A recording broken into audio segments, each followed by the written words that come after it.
Telangana RTC ఆస్తులను దుర్వినియోగం చేస్తే చట్టరీత్యా చర్యలు తప్పవని రవాణా శాఖ మంత్రి పొన్నం ప్రభాకర్ హెచ్చరించారు.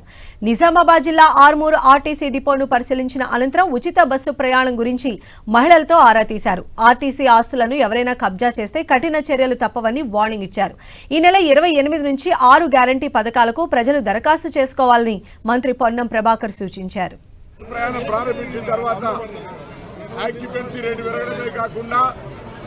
ఆర్టీసీ బస్టాండ్లో ఉన్నటువంటి స్టాఫ్ల యొక్క కిరాయి ఆదాయం పెరగడమే కాకుండా దేవాలయం దీనికి అనుబంధంగా అనేక ప్రాంతాల లోపల అనేక అనుబంధమైనటువంటి వాళ్ళ యొక్క ఆదాయాలు పెరిగినాయి. అనుకుంటున్న చట్టరీత్యా వ్యతిరేకంగా ఆస్తుల మీద కన్నేసిన గతంలో లీజుకు తీసుకున్న వాటన్నిటిని కూడా రివ్యూ చేసి అవసరమైతే చట్టపరంగా చట్టరీత్యా అన్ని చర్యలు తీసుకొని వాటన్నిటిని ఆర్టీసీకి చెందేలాగా చూస్తాం.